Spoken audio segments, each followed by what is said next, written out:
प्रधानमंत्री श्री नरेंद्र मोदी जी के नेतृत्व में राजनीतिक विषयों की कैबिनेट समिति ने यह निर्णय लिया है कि जातियों की गणना को आने वाली जनगणना में सम्मिलित किया जाए। यह इस बात को दर्शाता है कि वर्तमान सरकार देश और समाज के सर्वांगीण हितों और मूल्यों के लिए प्रतिबद्ध है। पार्लियामेंट में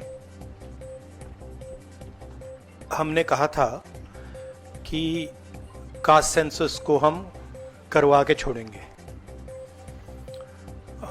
और हमने ये भी कहा था कि 50% की जो कैप है, जो आर्टिफिशियल दीवार लगा रखी है, उसको भी हम तोड़ के हटाएंगे।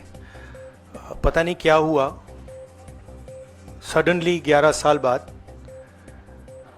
नरेंद्र मोदी जी कहते थे कि सिर्फ 4 जाते हैं, सडनली कास्ट सेंसस का अनाउंसमेंट किया। हम इसको सपोर्ट करते हैं, पूरी तरह सपोर्ट करते हैं, मगर हम टाइमलाइन चाहते हैं। हम जानना चाहते हैं ये कब तक होगा।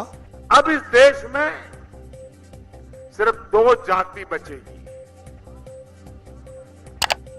2 जाति ही रहने वाली है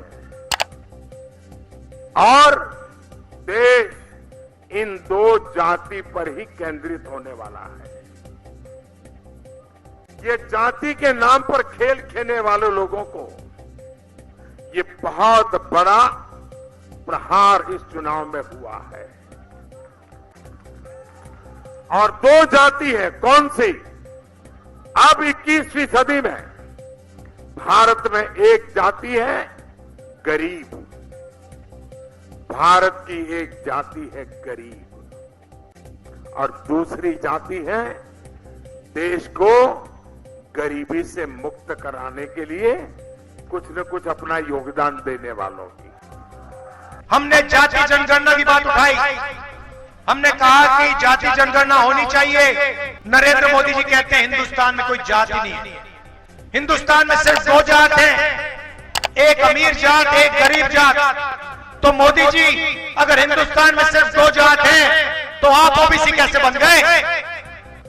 भाई और बहनों, हमारी सरकार आएगी, जाति जनगणना कराएंगे, इकोनॉमिक सर्वे होगा, संस्थाओं का सर्वे होगा और ये जो 50% का रिजर्वेशन का लिमिट लगा रखा है इसको हम तोड़ के फेंक देंगे। मेरे लिए देश की सबसे बड़ी 4 जातियां हैं। मेरे लिए सबसे बड़ी जाति है गरीब, मेरे लिए सबसे बड़ी जाति है युवा, मेरे लिए सबसे बड़ी जाति है महिलाएं, मेरे लिए सबसे बड़ी जाति है किसान। जाति जनगणना हो, 50% रिजर्वेशन हो, मेरे लिए ये मिशन है। मेरे लिए ये, इसमें कोई मतलब, आप देखोगे आने वाले समय में पॉलिटिकल नुकसान भी होगा तब भी करूंगा। तो ओबीसी की बात, जनगणना की बात बहुत की जाती है। माननीय सभापति जी, जिसकी जात का पता नहीं वो गणना की बात करता है। महाभारत में अर्जुन को सिर्फ मच्छी की आंख दिख रही थी, उसी प्रकार मुझे सिर्फ मच्छी की आंख दिख रही है। जाति जनगणना हम करा के दिखाएंगे।